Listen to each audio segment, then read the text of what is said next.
Hey everybody, welcome back to another episode of the podcast Strikes Back. My name is George and you're listening to a very, very special episode.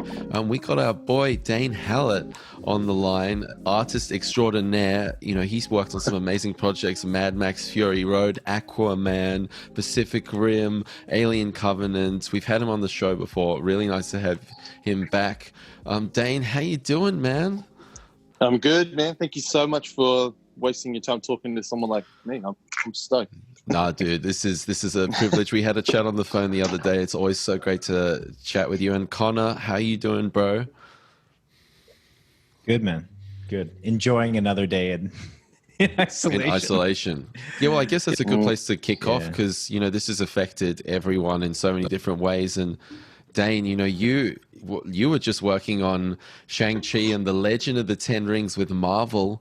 You know, tell us where you were at and what's been happening over the past month. As soon as the rumor of Corona got out, I mean, I sort of scoffed at it. And then I also thought that if work ever dried up or halted, I just knew that there'd be more work. But it's not really how it's going to work in Hollywood because I guess the rest of the world sort of sees it as kind of an expendable experience at this time, you know. I can't say that I disagree with them, but you know, it's just really weird for everyone that I know to be out of work. So what happened was I was on a couple of jobs at the same time, and then one by one they got knocked down. There's a couple of films I can't talk about, but I'll just sort of let you guess. I'll let your audience guess if they're listening. But there's a science fiction game, a high-profile science fiction game. I was doing something for that. It was a live-action thing. And that was in Budapest, and then the designer, you know, I was working away at it after hours, so I'd, you know, do my normal 10 hours. Board, state of emergency has been declared here, we're out. Wow. I was like, oh, okay. So I sent an invoice in, and that was that one. I thought, wow, you know, they're done. That's okay. I'm still plugging away on Shang-Chi, and then next thing you know, word came down, look, we're just going to up stumps and mothball it for now. I don't know. The film industry is a tricky thing because I would love to go back and finish what I was doing on Shang-Chi, but you just don't know what else comes up, or, you know, even actors can move on sometimes or things happen. You just don't know if you really get to see it to the end. And so I have to be honest, it's really upsetting. I was really depressed when they pulled the pin because I was having so much fun on that movie. And I had no idea. I mean, it's a kung fu movie, you know, it's not like it was a zombie movie or a horror movie, which is normally what I love doing. You know, it was like an action movie, and I just ended up having so much fun on it. I loved it. I loved the design. That's so cool. I loved all the people. It was excellent. So they up-stumped, and everyone just basically sort of went home. That's it. Grab all your gear, go home. We don't know when or if we're coming back. Boom. That was it. That's so. And I mean, it's it seems like such a gig economy as well, right? Like you kind of take what you can get, and then, you know, you got a couple projects on the side. So there's no certainty in that realm. No, that's right. And the thing about it is, at the best of times, I mean, you're a freelancer, you know, like when you work in the film industry, you're a freelancer. So things are fragile at the best of times, I guess. You know, where I am now, I'm in a pretty sort of lucky position where, you know, I normally get calls to work on stuff, you know, I don't have to necessarily hunt work out, but it's funny now because that doesn't, you know, matter. You could be as high profile as you could want. You could be Hugh Jackman, for example, ready to go on some project. Yeah. And next thing, it's all stopped. So not anyone could continue on. So, you know, it's a strange thing, man. You just don't know if you're going to be able to go back to it. That's the nature of the beast. And is there a sense of like, kind of, I imagine there would be, but like a sense of unfinished, like, oh, I really wanted to like cap that off, or like there's something that like, is it now an itch that you'll like, if you ever watch Shang-Chi, you'll just be like, oh, maybe I would have done it differently, or. Yeah, the maddest thing, first of all, so that film, I had no expectation. I just thought it was another job. I'd just go in, I'll just do it. Ended up having an absolute ball, became attached to it, which, in my opinion, those are the best jobs. When you become, you know, as an artist, you can't really afford to be attached because you want to, you know, you can't be upset when director doesn't like your drawings, you kind of go, oh, all right then. So you train yourself not to be attached. But, films like Fury Road or Alien Covenant, you get carried away, you fall in love, and you have a great position. It's this became one of those ones. I loved it, absolutely loved it. And so it feels to me like I was just working up one of the mad sneezes, and then I didn't get to go through with it. Damn. Oh, that's we're such big Marvel fans on the podcast. What is it like existing in that Marvel machine behind the scenes? Because they pumping out 3 movies a year. It's so impressive. They've really got it dialed in, and their processes and whatnot. It seems. What is it like entering that? And did you feel like you had? It sounds like you had a lot of inputs and were able to be creative. But how was that whole experience? That's exactly what you described as exactly what I was afraid of. I thought, oh man, this is going to be so rote, so controlled and so, managed that I will just be a nothing. And it's not like I have an ego where I need to be a big swinging dick on this project. Yep. It's not that. It's the level of creative fulfillment you get out of it, because you want to scratch that creative itch. You want to be able to do some cool stuff. And that doesn't necessarily mean everyone goes, wow, man, you're incredible. But it could just mean, yeah, we're definitely going to use that. Or, yes, you really hit the mark on this one, and we're going to use that in the film. That's the feeling you want to have. And so I was afraid that it was going to suck. I thought maybe it's all, cookie cutter stuff and that's it. And when I first started, there's a biz dev team that Marvel have, which are, effectively the best artists business, or at least the ones that weren't working on Avatar. But they are all there overseas together, talking to each other directly and coming up with stuff. But that biz dev experience is not going to last throughout the whole film, because as you described, they move on to other films pretty quickly. So they're all churning them out. They're getting the basic DNA of things out. And then we receive the drawings, and then either the director may go, that's perfect, that's it, that's what we're going to do. Or the director may go, well, look, that's very close, but this is what I want you to do with it, or the designer, of course. And so as exactly as you said, I thought that it would be a very limited input, but at the end of the day, a lot of people were enjoying the work I was doing. And then I just ended up getting a lot of really cool responsibilities. And so I absolutely loved it. But the Marvel machine is I guess it's really well oiled, but I have to say, from the outside looking in, just as someone who watches the films, I had always thought, I was like, wow, I bet there's heaps of political agenda here. There's heaps of there'll be heaps of things that will prevent you from doing X, Y, or Z. And then when I got in there, no, and it was great. That director had a lot of freedom. We had a lot of input. It was a great back and forward. I absolutely adored the production designer, Sue Chan. And so it turns out that giant machine is still full of creativity and welcoming cool things like that. So I don't know, so bit of an insight, I guess. Yeah. It's like finding out like a massive celebrity is actually a good person. Yeah. You're like, that can't be right. Santa, but you're really happy to find it real. Yeah, that's a good likeness. Yeah. Keanu Reeves saved a cat from a tree one time. Yeah, you're like, yes. Oh man, look, I heard he's cool. I just missed out on doing the other Matrix, the new one. I was lined up to work on it, but Shang-Chi started first, and then I think that the artists they have over there were just covering all the ground super fast, so I became a little bit sort of redundant. But I was very excited about it. I did get to, I was speaking to the designer about a lot of the stuff that's in the film, so I was pretty excited about that. Oh, wow. That would have been really cool. I've got a bit of a question that doesn't have anything to do with Shang-Chi. How dare you? When you're watching movies, do you ever find yourself kind of separating the art design of a film away from the film as a whole? And the reason that I ask that is that more particularly like when you're watching one of the films that you've worked on, if it's not a film as a whole that's maybe as great, but there are aspects of it that are really good, can you go like, I fucking love that design. The actor's shit, but like I love that design. Yeah, man. I think that rings true as a film fan anyway. You know, like I could look at a movie like Oblivion and I could go, man, that design is just absolutely breathtaking. The whole thing is just really beautifully designed, but then in terms of narratively, it didn't quite scratch the itch, you know. No, I still enjoy that film, but, you know, narratively, it was just a bit disappointing. So I do compartmentalize, definitely. But I will say this, man, like, I'm on the hunt, as someone who, you know, knows how films work because, you know, I spend so much time behind the scenes.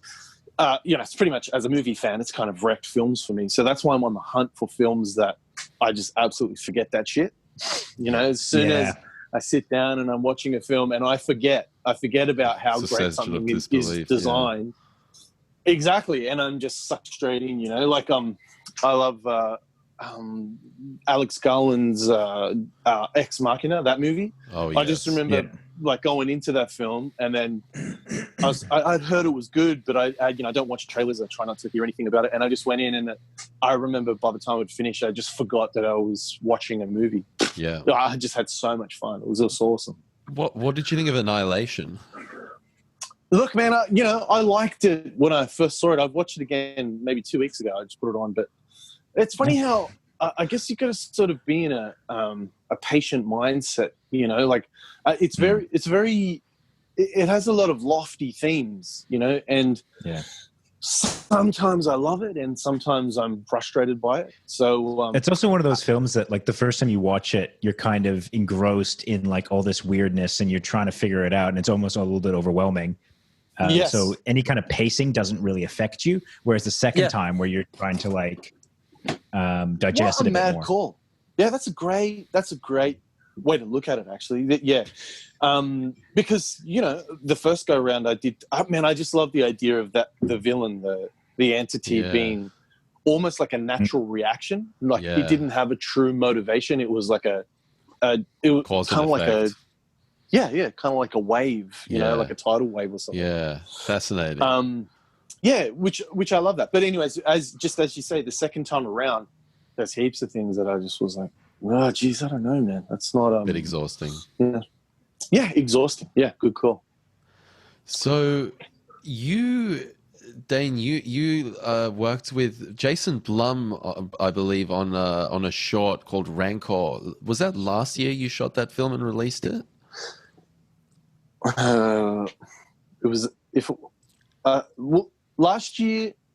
Yeah, November it came out, which meant that I shot it in November of 2018. So okay, cool. Shot it in 2018. It came out in November 2019.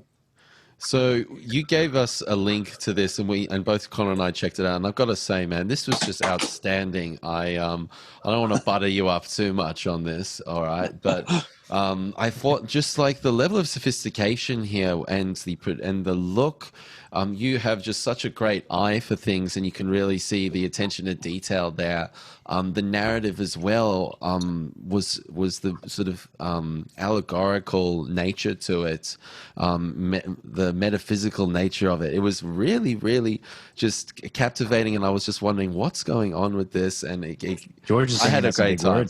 I had a really great time, and I was like, I need to Google what Rancour means after this. So it's funny that you mentioned that, because while I was watching Star Wars, I just thought the thing from Return of the Jedi. That's all I know. Rancour. I was thinking Alien. I was thinking Alien because of the.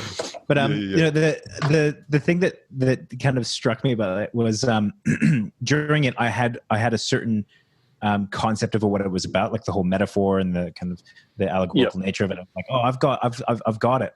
And it was only after I had finished it and I thought about the name of it, and I was like, oh, I kind of missed it actually. And it's so obvious because like that's the first thing you find is the title of it. But yeah, I thought it was really clever. Well, congrats, man, first of all, thank you. Thanks so much for your kind words, and I'm so glad it connected with you. In that way, I have to very quickly point out that, you know, so much of that was, I mean, look, obviously I wrote it, but then getting it made was a, Herculean effort is exactly right. In order the to credits, get it man, it was impressive. Yeah, I'm just really lucky that, all of my colleagues and friends cared to be involved. And, like when you said I have such a good eye, I just immediately thought of my director of photography, Paul Howard. And I just thought, yeah, he has the great eye. There's so much of that where, look, I storyboarded a lot of it, and I obviously did the designs of the house and the creature, and then me and my art director, Mel Milanovic, were in there, painting it ourselves, and we're in with the creature guys, making the creature every day that we could, with the odd studio guys, Adam Johansson. It's pretty crazy for a short film to have all these Academy Award-winning people associated with it. It was pretty special for my first outing. I thought that was pretty. Yeah, what a get, man!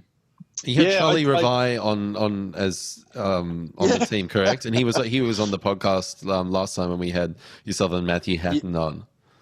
Yeah, that's right, man. Yeah, Charlie's currently working on a Marvel film now too, a different one that I can't talk about. Cool. But Charlie did jump in. He sort of got whisked away on a film that he was working on for a very brief period. I had Colin Gibson, the production designer from Fury Road, was designing it. Wow. But all those guys, as soon as a paid job comes, obviously they can't say no, so they have to bounce. But I was lucky to get them for whatever time I did. It was, it was great. Well, the results kind of speak for themselves. So what was the sort of genesis of this project, and where did this whole thing come from? Like, can you tell us a little bit about the intro, the first few steps of this? I should quickly point out too that whilst Jason Blum was the founder of Crypt TV, which is where it aired, it's on YouTube. There's a shorter cut, which isn't obviously my favorite incarnation of it. The link that you guys saw was 20 minutes. The one that's online, I think, is 12. Okay. But Jason, kind of, he sort of founded that company, and Eli Roth is the CEO of it as well. Right. Which is pretty cool, but I didn't get to have any contact with them. I really just spoke to the studio. But it was a view to get into their presence, which for now is kind of, Corona kind of stuffed everything really.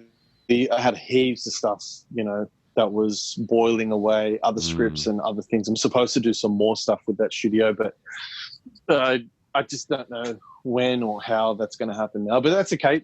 I just had to quickly sort of add that disclaimer.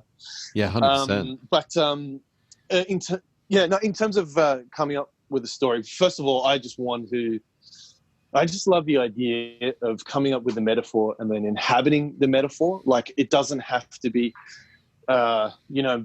it just kills me when you watch a movie and it ends up, it's all in their head, especially when it's not done tastefully or artfully, And I just really love, David Cronenberg films where there's a guy that turns into a fly. Like, that happens, And I really wanted to do something where I wanted to straight up have a monster. It had to have deep metaphorical connections. I really wanted to, have an allegory that people could connect with, but I really enjoyed the idea that it was real. Like, you could imagine that it was really in that house, and that the life cycle of the entity was a real thing, and you could imagine it happening to someone else. But also, it's very, very clearly the activities are, someone suffering from, whatever their shadow is, just really consuming them.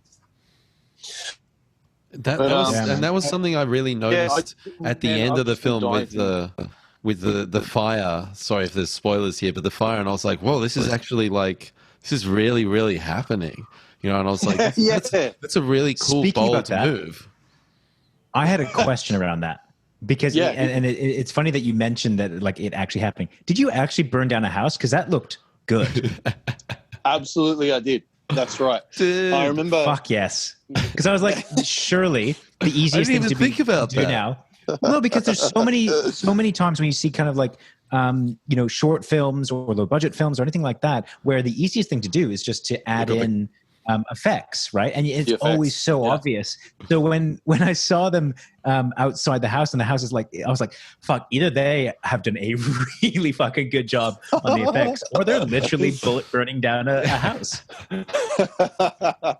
Man, that's honestly, just hearing it now, 2 years on, is such a fulfilling thing to hear, that, someone who's seen it cares about things like that. Like, when I'd written the script, first of all, I did need several times where I could cross the metaphorical line, make it obvious. I didn't want it to be like, was that really there or wasn't it there? I wanted it to be obvious. Hence, at the end, when the creature actually starts to eat the mum, or he actually has to pull it out of his stomach, or, they both see the tumor on the wall. It's actually there, In the original draft of the script, I had heaps more of it. I was almost being a brat about it, where I just wanted to force people to go, it's a real monster, And burning down the house was one of those things. I wanted it to be, obviously, when I wrote it, I didn't even think about it being a logistical nightmare, which starting a fire would normally, not starting a fire, but well, that's what I was thinking. I was like, where did you burn it down? It's like in the middle of a country or something. Like, I couldn't wrap my head around that. Man, do you know where it was? It was in St. Mary's, near Parramatta. It was in a street. It was in a suburban street. Really? Yeah, and I in order to get that house, man, I just decided, I was like, all right, this is the time of my life. We had a baby, or we're about to have a baby, and I was like, all right, I need to make some films. If I'm going to be a filmmaker, I need to make some films, and I've got this script, and I really want to make it. I'm going to see if I can get people interested in it. So I got some great people interested in it, and then it started to get some traction, and I was like, all right, I need a location. So I started calling construction companies who are doing demolitions. I started calling real estate places. I met with several real estate places. It was this crazy, disheartening, crushing hustle. And man, I met someone who knew someone who sorted me out, and I ended up getting 6 houses offered to me for free.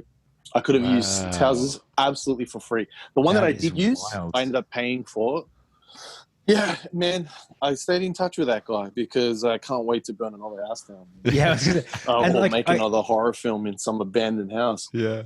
I don't want to focus on it too much, but I do want to figure out some of the logistics. Do you have to call the fire department? How much of a nightmare is it to just set a house on fire in the middle of the suburbs? It's so great, man. It's so great. First of all, starting the fire and doing the fire was all, because when I'm working on films, obviously apart from fun, predominantly what's that? Apart from fun, yeah. No, look, when I'm working on films, I normally do concept art. That's my bread and butter kind of job. But I also make props, and I also play with the SFX team a lot. Like on Hacksaw Ridge, I was doing SFX. Yep. So, I love all the practical side of things, and so I got a bit of love in that camp, in the industry side, and so I got some friends to help me burn the house down, which logistically normally a fire like that would cost you $40,000, but it didn't cost me a cent. It didn't cost me $1. There's so much love from my friends in there, and so I'm eternally grateful that I could list them all. But Lloyd Finemore he's one of the head SFX guys. He was one of the head dudes on Fury Road, and bunch of things. But yeah, he helped me out, and came with a bunch of my other mates, and we had John Marsh, who's my co-producer, and he's like my business partner and a good friend of mine. He went and sorted out the logistics of it. He went and spoke to the fire department, and the fire department, they just go, no worries, so thanks for telling us. It's like, oh, so what do you got to do now? You got to tell the cops? He goes, no, look, just if we do get a phone call about it, then we know that it's you guys, so we won't worry about it. Okay, all right then. And he just went and did a talk to all the neighbors and said, look, we're going to do a fire, so don't freak out. The house is going to be on fire. And then, see, the thing is, at the end there, where it looks like they're out on the street, they're actually in the backyard. So we just shot the backyard to look like the front yard and did connecting other shots. And so from the front yard, all the neighbors were out the front watching the fire, having a beer, and it was pretty cool, man. Yes, you would. And I was freaking out, but I just had so many fires in my youth that just went out of control that I just kept calling cut. And my first AD, who's also a producer, Craig Blair, I just kept calling cut. The first AD just kept holding my hand going, not yet. And then just let it burn a little longer. As soon as it's got going, I'm like, okay, cut. No one's listening to me. I just be having flashing images of like a newscaster being like, a first-time director has burned down his entire suburban right? Earlier today, an idiot performed an act of idiocy. Fuck, yeah. No, but we didn't mention 1,000 congratulations on the birth of your first child, man. That's thanks a lot. Amazing stuff. Yeah. We just jumped into the movie. We congratulate him on. So good to now have it's a Rancour. Oh, and a child. Yes, and a child. Yeah. That's a lot of inspiration in there. Yeah. Yeah. So what was so awesome about this piece as well was the amount of practical effects. You know, we just love that stuff, and you want to tell us a little bit about the process. I know you mentioned the studio before; they came up in the credits. Forgive me, I've forgotten their name, but Odd Studio, the Monster guys. Yeah. I mean, are they in Erskineville? Marrickville. Yeah. Okay. That's where their workshop is. Yeah, I think one of the bills. So you could walk into a humble little Marrickville workshop and you'll see Oscar, you'll see several BAFTAs, and then all these monsters, a xenomorph head. How awesome. They've been around. Yeah, man. What was it like working with those guys and practical effects in general, shooting in camera? Why do you love that stuff so much? Man, look, it's easy to go, oh man, digital looks like shit. It's not really true. I mean, good digital doesn't look like shit. It just looks invisible, Mm-hmm. Having said that, if something real is in the space, I just knew, man, when we had sort of set it all up, and then everything was dressed and painted and the creature got into the set and was starting to roll the cameras, everyone that walked in just goes, oh, shit, this is just like the drawings, which was the concept art that I did. They're just like, it's exactly like it. And I just knew that by doing that, by making it real, I was just really lucky. I was really lucky that I had created a space where when you walk into it, not only for the actors, but everyone behind it, to believe in it, to believe that, oh man, look at this disgusting house where that whole room was just covered in latex and tumors, and everyone that went in there was just like, whoa, Creepy. And visceral reaction, that kind of stuff. I mean, is that a real house? Visceral is my life mantra. Hey, yeah, it's a real house for real. Yeah, oh. It just made sense that I didn't build it. And then also a little something I picked up from Colin Gibson doing Fury Road, the production designer, the things in nature that you just can't, or man-made even, or what nature does to man-made things, if you're trying to replicate it, you'll always come off a little bit sanitized, whereas with Fury Road, we're really doing those cars, all those rear drove, typically in a film, you'd make those cars with fiberglass bodies. These were real cars that we gutted and put them on real activated chassis, and so the search for that house was crazy. I had to get one that didn't have asbestos. I think it was, it's a super old house because it was clad with plaster and horsehair thatch, like inside the wall. That's how old it was. Oh, so shit. That's like some 18th century shit, man. Earlier, yeah, yeah. No, it was so, man. And it did have asbestos on the outside. That served us because we knew that when if you don't disturb asbestos, it's fine. So come in and check it out. We took one wall out that was in the house that had asbestos in it, and then everything else was totally safe. So, I ripped the roof down where the tumor was. I smashed walls out, cut the floor out. Heaps just went nuts, because I could have sworn it was a set. Yeah. I thought that it seemed like a house, but the way it was. In particular, the way the light was flooding in, the sort of Spielbergian, light coming through the curtains, and I was like, "This is just beautiful. This is just so nicely lit, man." But I know exactly what you mean about those little imperfections. Those little details is really what sells it.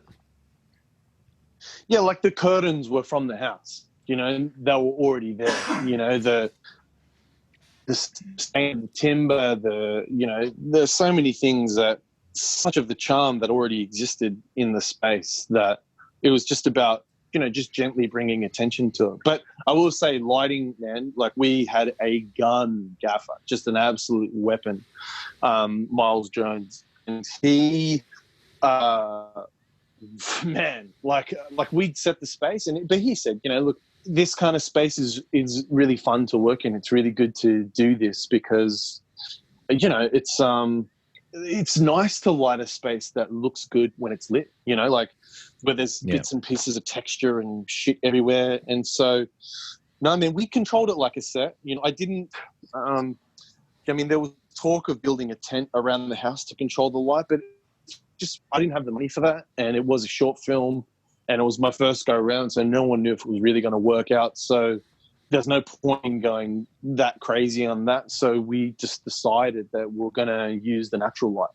So he really fucking worked. You know, lighting is it's an art in of itself. That's something that I've definitely come to realize over the past year or so. And it really did look crisp and so nicely put together. Thanks, man. Yeah, look, that's exactly right. You go into something like this thinking, well, that would be really straightforward and simple, but it's not. And you do need an artist. And we did. We had Miles. He was an artist with the light. And that's what we needed to really push it over the line. It was nice that the space looked nice, but if you couldn't light it with that dreamy, oh man, I love the look of that house when I was in it. They got it so right, man. I was so stoked. Yeah, it looked killer. I've got an interesting question around. So obviously your back catalog is all around visuals, right? You're a concept artist or prop creator or anything like that. Yep. So was this your first foray into like kind of thinking about casting, and particularly with the idea of like this entire production has two, if maybe three, if you want to consider the monster as well, in terms of kind of direct casting. How much pressure was there on you finding the right person and kind of directing those actors, seeing as it all kind of hinges on them? Well, I mean, I come across as a pretty confident person when you meet me, just because I'm pretty passionate. So, and I don't say that cocky. I say it because I'm hopeless romantic. Like I'm hopelessly in love with all this stuff. And so I come across kind of confident, but I would say that when it came to actors, I was ropeable, man. I was so nervous. I felt so indebted to them. I feel, there's that imposter syndrome where I feel kind of guilty. Like, you realize I'm no one. You realize I like to play with action figures, and this is me doing the same thing as an adult. You don't. Who am I to tell you how to do your job? But like that's something I've always found interesting about the job of a director. Is like you're this person that you might have expertise in one area, but you ultimately have to boss around people in which have like 30 years of experience in something. And exactly, it's bizarre. It's a bizarre job. It was terrifying, man. I'm just so lucky I had such beautiful people. So getting a cast was a nightmare, right? So I was getting no bites. I was swinging for Jackie Weaver. I was like, you know what, stuff it. I've made a career out of stretching my, conversation skills and asking people for things. I'm just going to go for it, And so I tried, and I didn't get very far. And then I've been dying to work with. There's a producer named Andrew Mason who did the Matrix films, and a whole bunch of other, massive productions. He's a cool dude. Dark City, which is a cool movie. Oh, dude, I'm sure that's one of my favorites. Yeah, we could talk about for ages. Yeah, dude. Don't mention Dark City. Can we do a Dark City podcast, please? See, he's a cool dude, man. He's very cool. And I said to him, I had coffee with him, and I just said, man, I'm dying. I need to get in touch with good casts, because you can, that film, we could make it look amazing, but if I didn't have good actors, it wouldn't have mattered, like they wouldn't have been able to carry anything. So I got him. He volunteered to reach out to legitimate agents, and he did. And then my mate John Marsh, went on to basically wrangle, how we go about meeting with these people. So we met a couple of people, and I found the absolute perfect people for the job. I like, like when you see someone that you really like and you can feel the oxytocin being released into your bloodstream, kind of like getting a coffee in the morning, you just get kind of really in love with it, That's the feeling I had when I met with Elaine Hudson and Travis Jeffrey. I was like, okay, so these are the people, and they're crazy enough to jump into this giant monster world and give this a whirl. I'm humbled. I'm absolutely humbled that they care about it. So in answer to your question, how did it feel? It was just beyond terrifying. I was just so lucky that they put their faith in me, and they carried it, like they really did. They were so super into the script. They were so super into the idea. There was no compromise. It was such a great team, man. I can't wait to work with them again. So, yeah. I thought they just sold it so much, and that's where a lot of these films, like, they try and have like some kind of big twist at the end, or like the effects look great, but the acting's not that great, and it's a little bit rote. But it seemed just so, these people, like, I was like, I'm watching this family kind of break apart. That's what I felt like I was watching. Beautiful. And there was this one scene where they're in close encounters with each other as they're standing up, and there's kind of like this physical, almost like scuffle they have. And I was just thinking, like, how was that shot, or how did that all come about? That was such an interesting directorial choice. It's really interesting, that family dynamic, where you sort of want to have a punch up with your mum, but you can't really do that, and so generally frowned upon. Yeah.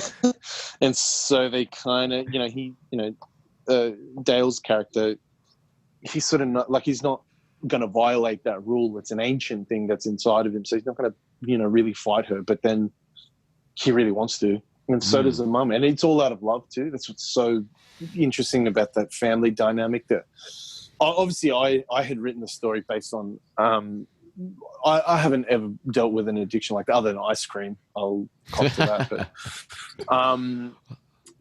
but in my family, there's characters that suffer or have gone through experiences like that, and I've seen it. And it all started from, I know I'm getting sidetracked, but this is what I was really passionate about when I wrote it. I just love the idea of a mum asking you if you're all right. And the answer to the question is, if you're a junkie or if your life is in ruins, the answer to the question is, I'm not all right. But that's not how we answer. We always say some bullshit thing like, no, we're good. Yeah, no, I'm fine. So another quick thing I wanted to chat with you about, Dane, was the sound design, because that seems to be such an integral part of the putting together of it, and I'm sure is a key part of the editing process. Yes. How did that shape up, and is there anything you'd like to share in the sort of the creation of the music? Because but both you and I are very much into we're in similar kind of metal stuff and industrial and that kind of thing, that dark music, and this definitely had that oppressive dark edge to it that was so fitting. Yeah, great, man. Look, oppressive is a key word that I kept. Because there's a couple of things going on. Obviously, there's the music, but then there's also the sound design. So, I spent a lot of time with the guy Andrew Whitehouse did the music, and I spent a lot of time with him, just really trying to get to this super organic place. I love the idea of, if we were that anime Berserk? Were we talking about that the other day? Yeah, we were talking about Berserk. Yeah. Oh, crazy. In Berserk, how he goes to hell, and in hell, basically everything's made of meat. It's kind of like the Doom game, everything's like fleshy and disgusting. And I was just like, man, I love it. Imagine if the stomach had a song, like when the stomach's singing out, it goes, I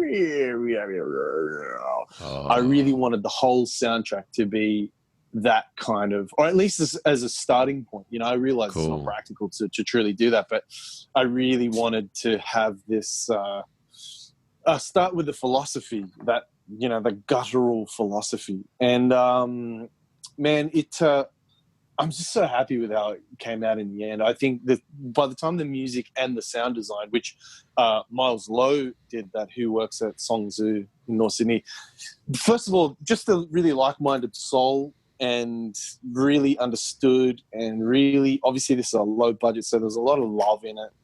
And I just can't thank them enough. They just really nailed it. And I really think that by the time the sound design got laid in, that's when it became the real movie. It's just it's a heavy lifting character in the space, in the realm of that film. The sound design and the music is such a distinct character that really lifts it, goes from being a squeaky rubber lubricated suit to this disgusting tumorous hell beast. Love it. Yeah, what completely. A metaphor to walk back in on. Yeah. Hello, Connor. He's back. But I swear to God, I would have to check when we're getting the new NBN at least once or twice a day, because I am so tired of being in a dead zone. Man, yeah. What a time to move my life. Oh. But yeah. how there's one particular cue that I thought was really great. It was near the beginning, and the music swelled, and then I think he came into frame or something. Yep. I can't remember. It was quite near the beginning, before the shadows on the door, and I was like, wow, that was. Are you thinking about that in the writing process, that there's the swell there, or is that coming on set, or is that in post production? Like, when are those decisions being made with those types of things?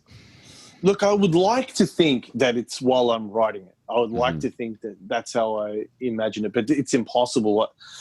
I know that do you know that French film Irreversible? No.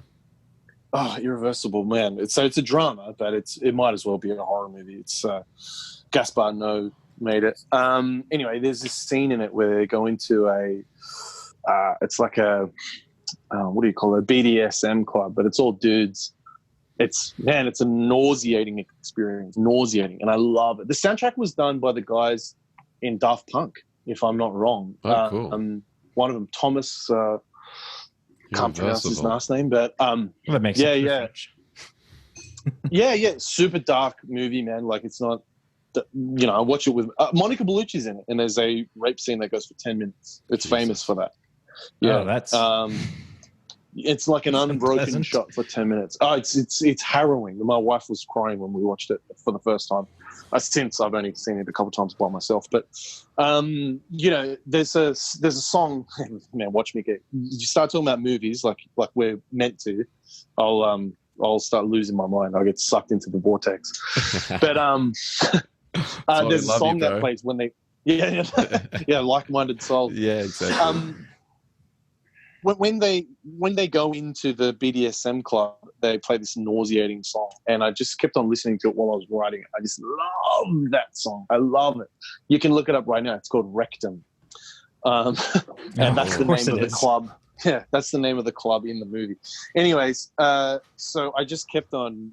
I just had that playing the whole time, and that was the mood. And I think for the rest of my life, for the rest of my filmmaking career, if it ever really does happen, I will always be referencing that song. I just love it. It's just so harrowing and nauseating. Thomas Banker.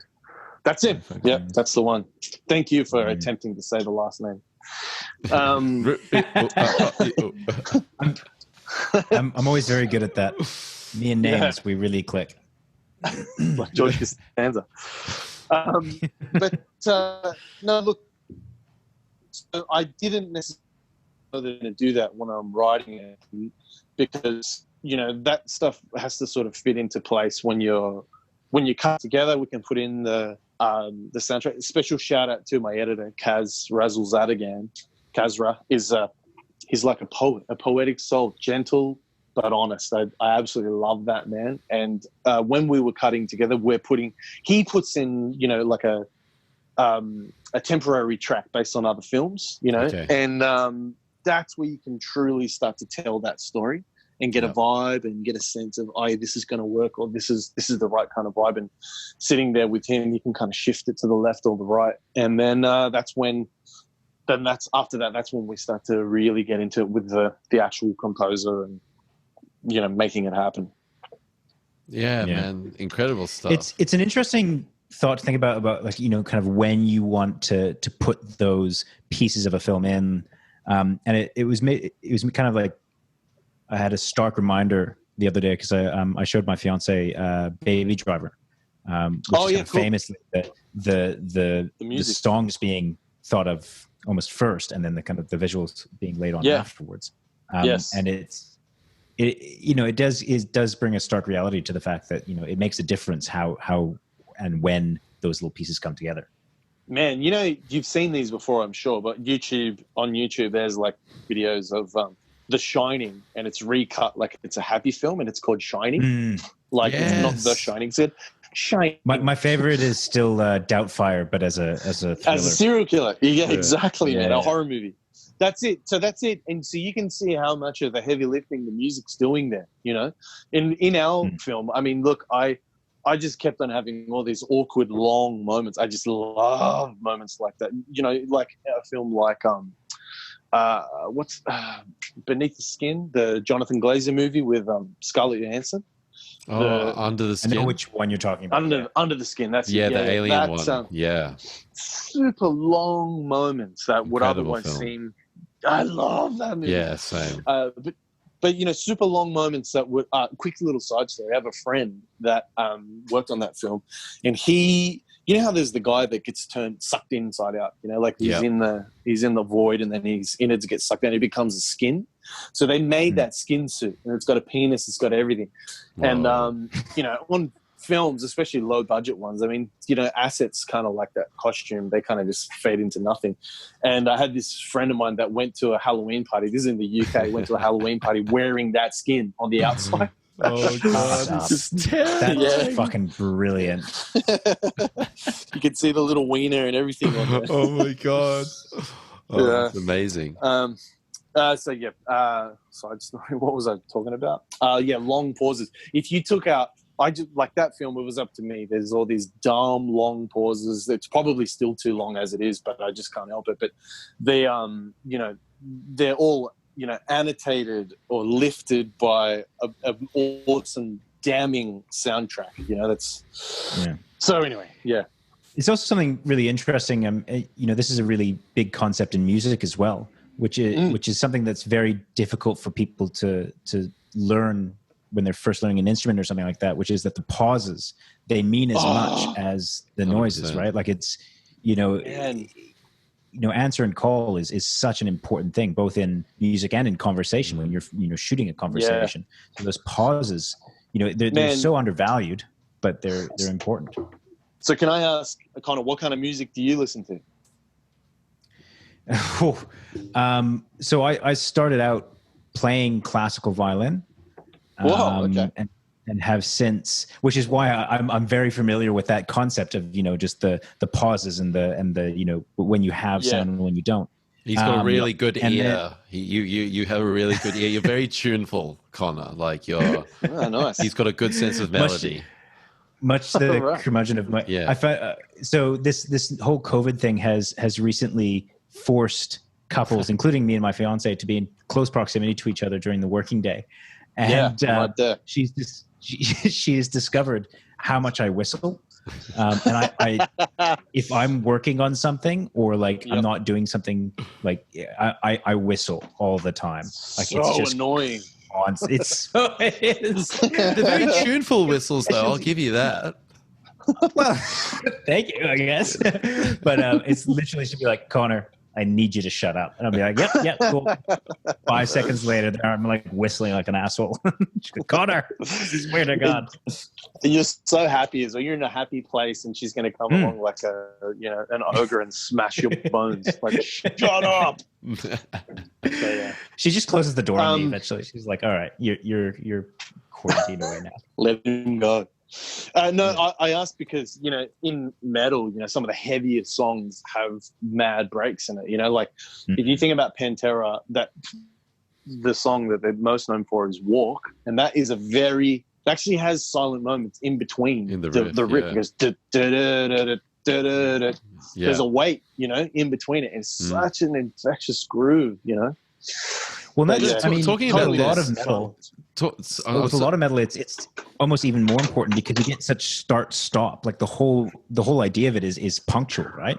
And so you need, like, that silence is so important. Whereas, like, if you have something, that's a little bit more kind of atmospheric, you have a lot of these lingering sounds that kind of just like go off into the ether. Whereas metal, you need that start-stop. This is a strum. This is like a beat.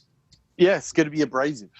It's got to have a harshness to it, I love it. It's got to feel like you're being hit on the head. That's right. This might be going a bit off topic, but you guys might nerd out on this. I watched this really fascinating video today on John Bonham, the drummer of Led Zeppelin's drumming. Yep. This kind of feeds into the idea of the master. Your house that you wanted to have this humanity. You listen to his drum tracks. Zeppelin were drumming. They weren't playing to click tracks with tempos and like BPMs and stuff like. These songs moved and ebbed and flowed with just these guys jamming in a room. And there's this really interesting video on YouTube where this guy he tempo grids the drums and quantizes them so they're exactly on the 16th note beat. And it just it loses everything.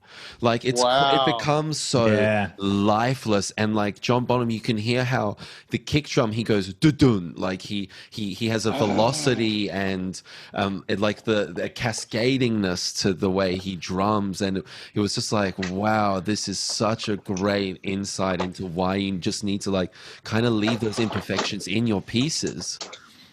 Yeah. That's right there. What you're describing is life, the life of the sound. That's why I hate the state of, music right now, or what, even look, I have Spotify, I like Spotify and I use it, but I just hate the idea that an album can just be churned and burned and no one really gives a shit about it, because there's no inspiration for people to put the, effort into their songs anymore. You're better off just writing a dumbass track that's just gonna, I try to warn people when the Macarena came out, man, but no one listened to me. Now we're just shit mess together. Sitting outside with a sign. Yeah. Yeah. I was talking to a guy that he was designing like a MIDI drum kind of machine, like track thing, whatever you call it. Yep. And he was saying that the really good ones, when you design it to be slightly off tempo. So you get the way that you do it, and then or you get all your notes and your timings in that, and then the program, makes it hit, a couple, like a millisecond late or something like that. Yeah, so it's still on time, but it's those imperfections that actually make drums sound real, which I thought was really fascinating. Alive. Yeah, I love it, man. The happy accident in nature, I'll never get away from it. I just think it's the greatest. So, I say that, but then, sorry, you go on. I was just going to say that kind of loops back to a point that you made earlier of doing physical effects and having the old house and something like that. Like, yes. Those little accents, those things that you'll never be able to mimic in post with special effects, or maybe you will someday, but I'll always try not to. Yeah. Like, you would lose something if you did. Yeah, I saw this quote. I saved it on my phone. Those dumbass quotes where it's got like a really dumb background and there's a wonderful quote. But this was one from Brian Eno, and he goes, "Trust me." This is a paraphrase, but he goes, "Trust me. Years from now, the state that music's in now, whatever it is that we think sounds kind of shitty, will be in vogue. Like, people will like it because it is the sound of something struggling to capture the magnitude of what's happening, in front of us." And he goes, so for us, it's the equivalent of people getting into MIDI tunes, like 8-bit tunes from a video game, which I'm guilty of liking that. I'll go back and go, oh man, I love that little reference to Mega Man, that little chip tune sound in there. I go, wow, what a great thing. And what it is what he's talking about is that it is obviously he's way more eloquent than I am, but the end of his quote basically says that the recording device that you're using is not competent enough to capture the magnitude of what's in front of it. And he's basically talking about how we love the grain of a film, the noise in film grain up against something that's super clean digital, you know. And I'm right there with him. The grungier, the dirtier. There's something about it that I love, and I can't get away even from. The concept of like 24 frames per second, right? Like that in and of itself is a medium. It's not like seeing something in front of you. And when we get higher frame rates, when you get things that are more crisp and clear, you don't get the same kind of transport. And I read an article a couple years ago that I thought was really brilliant on that, and it was talking about how the whole point of movies is to transport you away. Like it's to kind of help your imagination. And if what you're looking in front of you looks like just something that you're seeing it, then it's no longer that's transportation. It's just showing you something. That's that disgusting high frame rate shit that we get, where it just reminds me of, the BBC's The Lion, the Witch, and the Wardrobe. Yeah, dude, that's exactly what it is. It looks disgusting, man. Like horrible. Yeah, it's so bizarre, right? Like, I mean, okay, hey, let's just have a vent, bros. Let's just talk about motion flow. That fucking, cancer on every television. I see it at JB Hi-Fi. I saw it at my my in-laws' place, and I was like, guys, wake up to yourselves here. Like, there's 7 of you in this house. Yeah, I fix it, man. As soon as I walk into my mum's. My mum, my nan lives with my mum and my dad, and they've got this TV, and I'll just walk in and grab the remote and don't mind me, I'm just fixing this. Okay, they're like, no, it looks fine. I go, no, it doesn't look fine. It looks fucking repugnant, and it must be corrected. We must eradicate this cancer. I remember when I went to buy my TV, I said to I bought it from whatever retailer it was, and I just said, hey, look, I work in the industry, so I need this television to just be really great. Like I'm going to pay a couple of grand for this. I just need to know that it's going to be, I can mess with color settings, I can do this, and I can turn motion flow off. And the guy goes, why would you want to do that? I was like, oh. What? You lost a sale. Yeah. Yeah, I was like, oh, that's not how you sell a TV, man. Yes, that's not dude. how you, No. Yeah. I remember when we as the family got our first like really nice TV, and like looking at that motion blur was the most, like I was like, oh, we got a defective TV. Like first thought, I was like, oh, we fucked up. Good on you, man. Yeah, exquisite taste.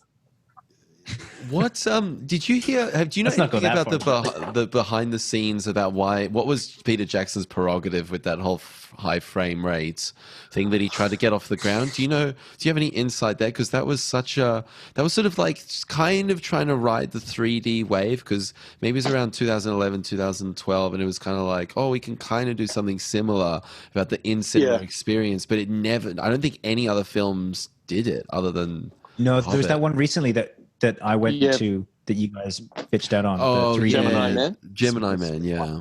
That's it, yeah. Yeah, Victor Zolfo, the set decorator from Alien Covenant, was the decorator on that film. But I know that Peter Jackson's still on a crusade with it. I know that James Cameron's still on a crusade with it. Like the next Avatar ones are going to be in whatever that stupid frame rate is. That's going to be the real test to see if anyone could win me over. We'll see if James Cameron can do it. But I don't know why. I think they look at it like when George Lucas was trying to pioneer some digital. This is not a true insight. This is just a guesstimation. But I often think about it. I love to watch documentaries like, Hearts of Darkness, where you can see Coppola and Lucas and these, true creators where the passion is about making art. It's not about making money. And they are on a crusade to do something new and different. And, look at what George Lucas did with digital. Look, the prequels they look pretty dog ugly at some point now. But, that was before anyone was doing it. Now it's commonplace. Now, I'm in my room. He was a pioneer. Operating. He is a pioneer. And everyone shits on George Lucas, and I'm like, he's actually one of my heroes. Dude, he is, man. He's definitely like a really weird dude, but he did so much for the film industry, and he's really left his fingerprints on so many aspects. It's really like a phantom fingerprint, no pun intended, but because the general punter, they don't, they just think of him as a Star Wars guy, but really, he's just a true creative, man. He really wanted to stretch 360 every aspect. Man. Like, Skywalker sound, Industrial Light and Magic, you know. Even Star Wars. He reminds me of the guys like guys like Michael Bay, who have a certain type of craft that they are really excellent in, and they always want to kind of excel in that thing. And even if, you know, when they put something out there, it isn't, you know, fully polished. You know, for example, like the prequels, there is something about them that you can look at and be like, that is like, it won't get better than that. Yep. Well, I mean, the pod racing sequence still, I think, looks breathtaking. That's amazing. Yeah, incredible. Yeah, man. Well, let me let's start to nerd out here, man. I don't know what your viewership is like when they'll start to tune out at the sound of my droning voice, but do you guys dig the Clone Wars? Do you guys watch the cartoon, the Clone Wars? I've tried, man. Like, I've watched a few little sequences that are really cool. Like the little arcs. Like, I found this blog one time and it was like, here's the arcs that you need to watch from Clone Wars. And I watched about half of that and I was like, this is so good. But there's so much filler in that show. I find it a bit exhausting. I think I made it maybe halfway through season 1 or something like that. This is many years ago. And it just, I just found that. It was just like, but the felt lore like one of those things where cool. Like the Mandalorian stuff. Like there's some really, really great stuff in there.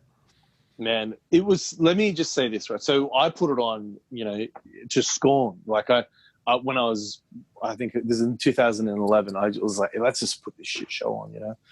And you know, at the very least, it'll have Star Wars sound effects because I put on TV shows and movies while I'm working, while I'm illustrating, so I can burn through a whole season of something. I don't necessarily digest it, you know, but I don't know. It just works really well for me. I can really switch off and just appreciate it.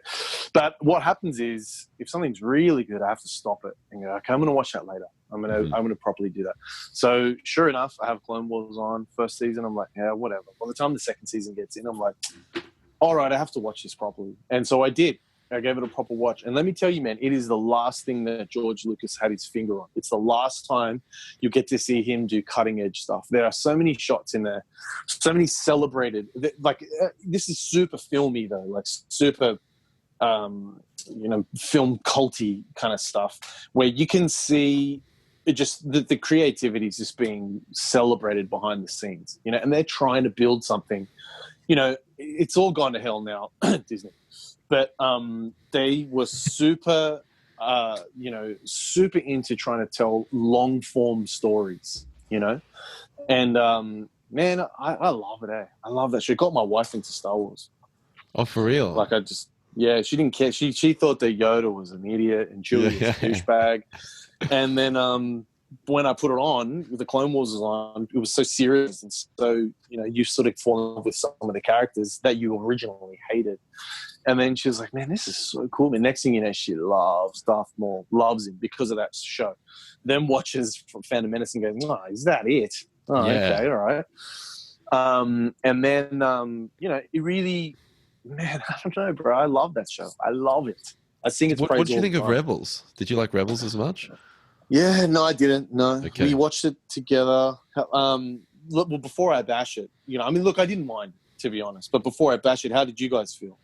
I tend to like Rebels a little bit more. I thought it was a bit darker or something. But once again, you know, I watched only a handful of episodes and I'm like, I kind of feel like I'm good. You know, that's the general feel. Like when the flying whales came in, I was kind of like, I kind of feel like I'm good here, you know? Fair enough. Connor, what's your... I didn't even jump in. I think my experience with Clone Wars kind of made me have this blanket ban on the animated Star Wars series, and I kind of just put them all into a corner, being like, you know what, I don't really need these.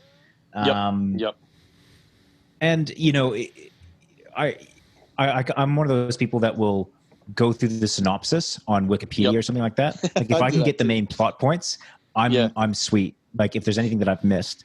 And then there's obviously a couple of scenes that you can see on YouTube in that. So that's generally how I consume that kind of media within the Star Wars universe. Because for me, I feel like Star Wars is still an event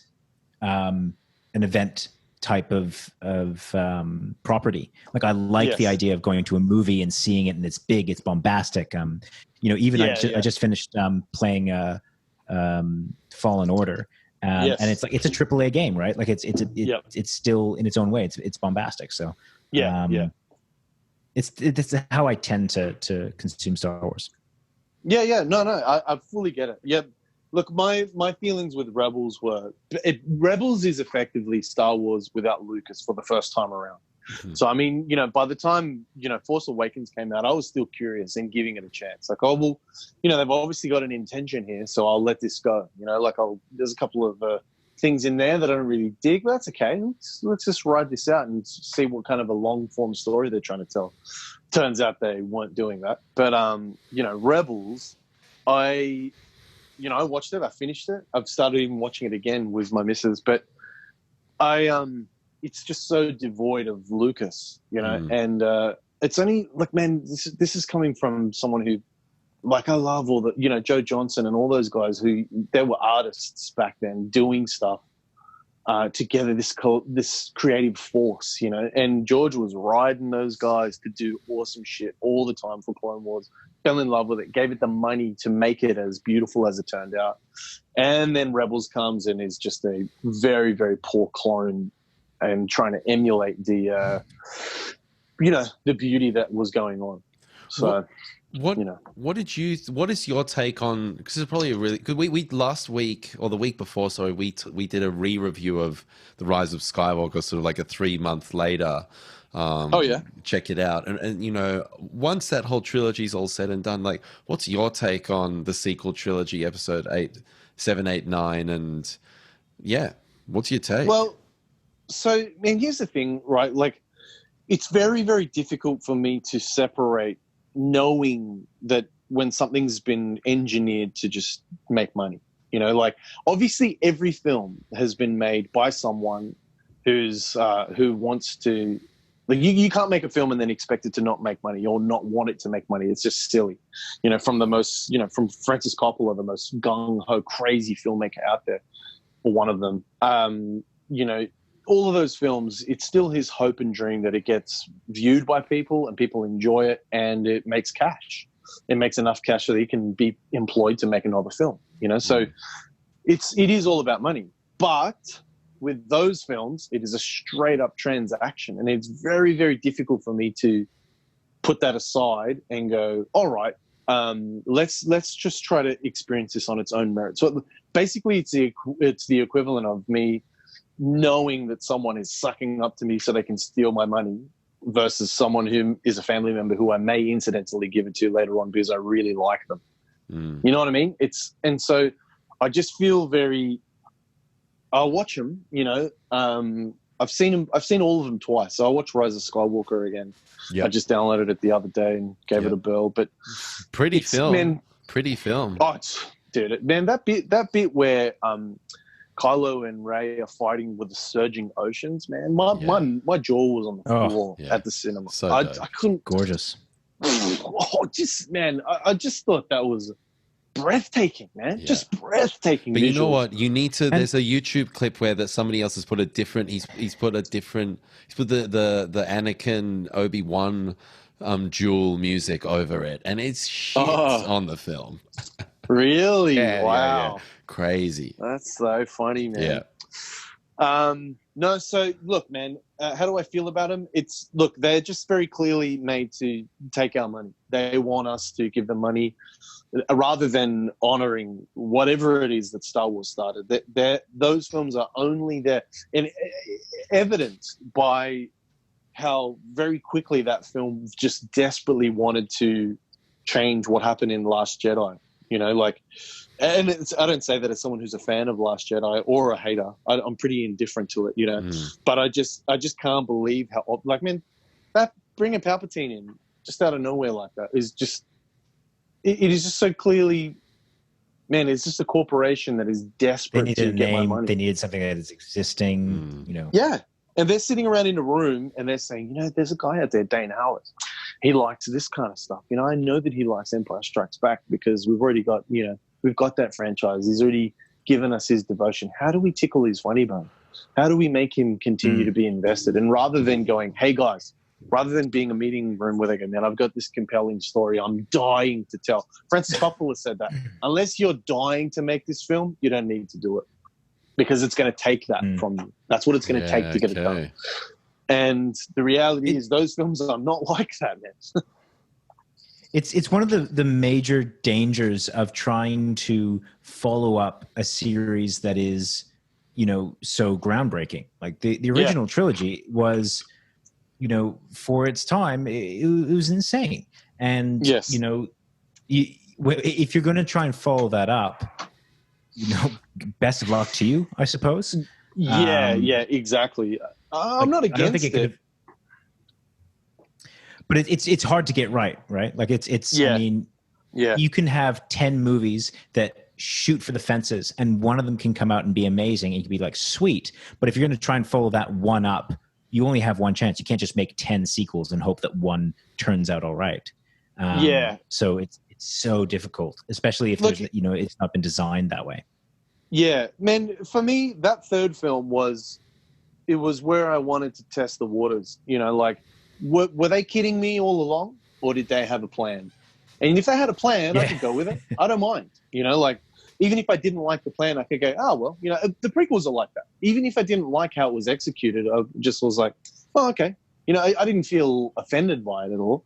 But then just that the commercial sort of just the fact that it wasn't, it had no trajectory. And they would continue to lie to us throughout the experience going, oh, you know, this is all part of a grand plan, you know, and blah, blah, blah. Yeah.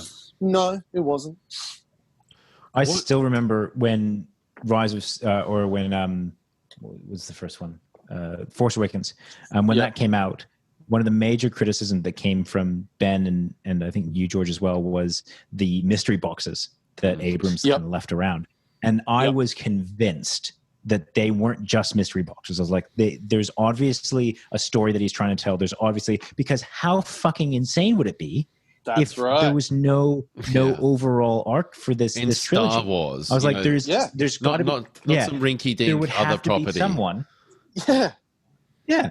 I was like, all right, you know, you're going to do different directors, fine, but surely there is someone that has thought this plot through, and the idea that wouldn't be the case just couldn't enter my mind. And to like fast forward 4 years or however long it's been, like to kind of look back and look at myself thinking that, there's no way that they'll do that. I'm like, oh, you poor fool. Yeah. You poor naive fool. They were taking advantage of the fact that you trusted that this was a gazillion dollar experience based on something that you love. And you trusted them to just deliver on the honesty behind the storytelling. That's what you're doing. Just, you know, there has to be a purpose for this, which maybe JJ did have a plan for those mystery boxes, but because of the corporation, because they're listening, you know, to what is going to play well, there's such a political agenda to so much, but it turns me off, man.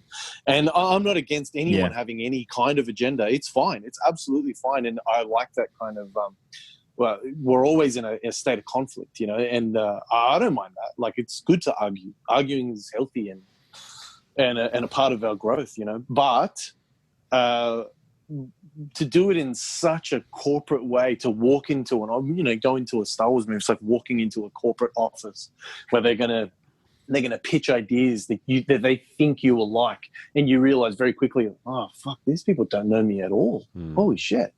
Wow, it was a movie made by a marketing team as opposed to storytellers. And the truth is, it's my fault. I was saying this to my friend Dominic Halston yesterday. It's my fault for going in expecting anything else because, I'm going. This is what I said to him. I just said, look, I go into those movies and it's on me if I walk out getting pissed off because I should go home and watch Mindhunter. That's what I really want to watch. That's what what I'm trying to search for in a story is there. It's not in a Star Wars movie. So I got to watch season 2 of man.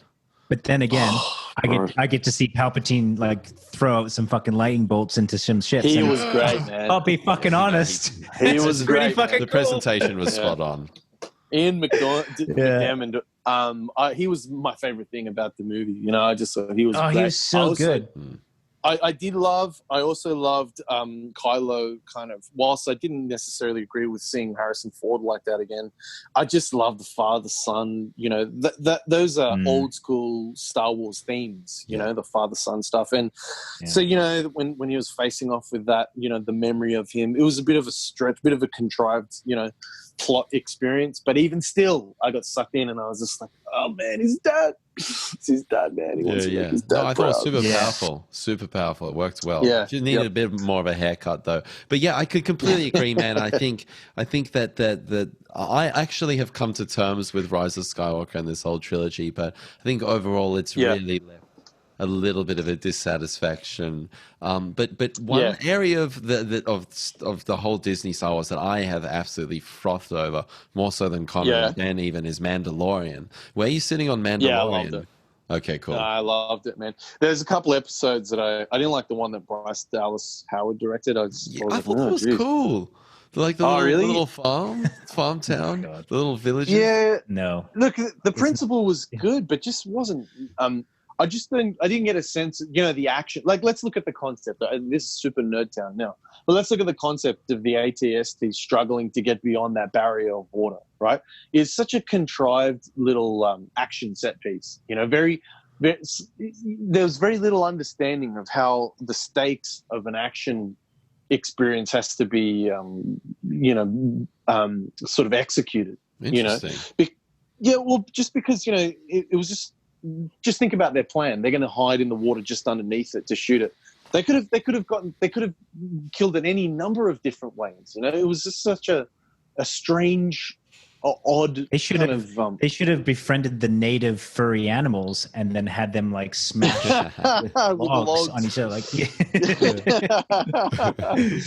it was very similar to a Clone Wars episode. Actually, it's very similar to an episode. I totally agree with those like middle episodes. They felt very like, for me, it was more of like a plot thing. Like there was an overarching plot development in like the first 3 episodes, and then the middle 3 episodes were kind of fluff, connecting ones. And then the last 3 episodes had some back to the arc, and it was kind of like, all right, I kind of get what you're going for here, but just some of that stuff in that farm felt really, really forced. Like his weird like romantic that was odd. I was like, fucking what is going on here? For a female director, I thought that seemed so weird to present a female in that way. Yeah, me too, man. It was I don't know, man. Put it this way. Look, this all goes back to when I can see what they're trying to do rather than just experiencing it. Right. So, you know, that's how I view everything I watch, from a commercial to, a YouTube video. When I can see what their intention is without just being sucked into whatever the experience is, you know. And The Mandalorian, for the most part, I loved it, man. I just felt so lucky to be a Star Wars fan, you know. Like, it was just so great to have that world being built right in front of me. But, you know, I mean, it's not without its flaws. That first 10 minutes.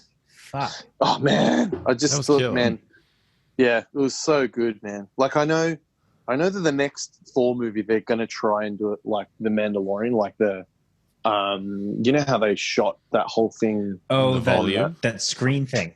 Yeah, it's the, I remember looking at that and then saying to myself, I said to Eunice, actually, my wife, I just said, man, the one thing I've got to say about the show is I'm just really glad that they made real sets. And sure enough, they absolutely did it. That's some incredible technology. I've watched a lot of stuff that is on spectacular, that. But that is that's a game changer. And you know, you mentioned Oblivion earlier in this, Dane, and I watched that not too long ago because it's such a beautiful film. But the story, I couldn't actually finish it. I sort of skipped through a few bits because I was like, this is just a load of wankery. Let's get through this. The narrative, but it looks so beautiful. And one of the things they did was that projection thing. And I went and watched all the behind the scenes features. I got the Blu-ray. So great. And this is kind of like the next evolution of that, where it's dynamic. It is. Yeah. It made me think, like, when they first spoke about what that experience was, I was like, oh, just like they did on Oblivion. Yeah, like, it's going to be the same thing, right? But then I saw it and I was like, oh, I see. It's not exactly the same. It's And those Werner Herzog, all those scenes were done. Yeah. And I'm like, that wasn't a room? Whoa. Yeah. What the hell? Like, wow. Yeah, no, man, they're onto something. We'll definitely see a lot more of that, man, because if you can control the asset, I mean, the way that I heard that it operates is typically when you shoot something on green screen, like you've got a 20% footage and a 70% green screen VFX sort of experience, right? So 70% of that is sorting it all out. So look at the original Matrix where they shoot whatever it is with a big Zion, two people talking on a bridge, and then the background's all that, shit going down the, that's a 20% footage and 70% VFX. But with this experience, it's inverted. So it's inverted. So 70% of that becomes all of your camera work. Yeah. Rather than being post-production, it happens in the pre-production. So the assets, digital assets get built. It's all it's all sorted, and then you can just, swing the camera around. And I imagine, with a director whose sensibilities, kind of like Ridley Scott, I guess, who just wants to find the shot as he goes along, then that kind of shit, man, is going to really impress people, But there's also a level of commitment because, like famously Maz Kanata in The Force Awakens never they wanted to make it a practical creature, but they didn't finalize the design, so it became a CG creature. And then in episode 9, they made it practical. But you have to commit. It was the lack of commitment on that. So I guess with this, it means like we have to kind of commit on what this is going to look like, because this is baked into the camera now. We can't rely on the green screen. We can't rely on the VFX team. Yeah, they'll have to paint it out, man. I can see some Hollywood shit like that going down. They've done all this work and then going, no, I don't like the reflection in his glasses, and then some poor bastard has to paint all that shit out. Terrifying. It's not for cowards, that's for sure. No, fucking run with it. Damn straight, man. Dane, I think we won't take much more of your time, but I've got a couple more questions. Just a nerdy question, just about Rancour. What camera and lenses were you using on that? Shot on an RE Mini. It was pretty hard to get. We ended up getting it for a lot of love. Lenses, I couldn't tell you what glass there was. They were, hang on a second, I'm just going to think about this. It was a big deal when we got them because they were really hard to get, really good in low light. Okay. But I don't remember. But it was an RE Mini. It had to be small because the house was a normal house, so it wasn't like you could fly walls out, even though I tried. Yeah, cool. Let me know about those lenses. I'll hit you up about those lenses sometime soon. Yeah, sure. I know I'll have some paperwork about it. So I've got a quick question on that. What are you looking at doing next in terms of like your own creative project? Yeah, so I got really excited about one thing about the Corona. I got really excited about meant that I could do some more of script writing. I've got a feature that I've got a lot of people interested in it, which I'm pretty excited about. It's very, it's kind of Cronenberg. Everything I do will be in the shadow of Cronenberg, to be honest. But not a bad thing, sir. Yeah. I could go out. Knowing that I was a poor man's Cronenberg. Put me in the same breath. Yeah. You were like the muse to Radiohead, you were like, I'm also loving the Canadian representing. So 100%. Oh man, I can't get over him. His son made a film called Antiviral. Did you see that? I'm meaning to check out both. Hasn't his son got 2 features? Yeah, one's just coming out again soon. Okay. I think. But worth a check out. Well, look, I liked Antiviral. It's got Caleb Landry Jones in it, the redhead guy he's in Get Out. He's the sporty brother. Yes. In Get Out. He's got a really watchable face and presence, And anyway, so yeah, it's good, man. It's just amazing how Brandon Cronenberg is. It's got it, man. So worth a watch. So Brandon is his son, Brandon Cronenberg. It's amazing how he's like his dad, like he's Cronenbergy. Yeah. And you would recommend that film? Yeah, it's worth a watch, definitely. Cool. Yeah. Cool. I mean, look, I'll tell you the premise, man. It's in the future where they're dealing in what do you call them? Viruses and diseases that celebrities have had. They become fashionable. So if I don't know who's famous now. I don't even know. Cardi B, right? If she gets coronavirus. Yeah, she gets corona. You know, then there's a guy that sort of deals corona. He does it professionally because it's a whole experience, a professional experience. But he also does it on the side as well, and he gets addicted to them himself. Right. It does sound very Cronenbergy, like a very interesting out there sci-fi. Yeah, totally. But so look, I've got, and then there's also another one for Crypt. I was contracted to do another 3, but I took so long to deliver Rancour. I'm pretty sure that they're no stranger to waiting for me. But I have this other script that I meant to finish, but I ended up getting another job. Like, I must be the only person in the film industry working at the moment, but it's a super high profile post-apocalyptic movie. I don't know if I could get away with saying that. Whoa. But yeah, I'm working on it's a sequel. But yes, I got another job almost immediately after Shang-Chi finished. And so that keeps the mind at peace, right? You know, at least time you've got a little bit of something to chew on, I guess. Yeah, man, look, it's, you can't complain, but at some point, I just want to make my own films, and the only real true way to do that is to commit wholeheartedly. And at some point, that's going to come around. But for now, I'm trying to fit it in between, and I have my baby and a family to look after. So it's I've got a lot, man. There's a lot of stuff I want to do. There's even paintings that I just want to sit down and do. I'm doing some posters with the Japanese company Cool Props, the guys that do 1-to-1 predator busts and alien busts. I'm doing some work with them. Cool. That's pretty cool. Yeah, it's pretty cool. And I did the cover of there's another Alien book coming out called 40 Years, 40 Artists, celebrating the 40th anniversary of Alien last year. One.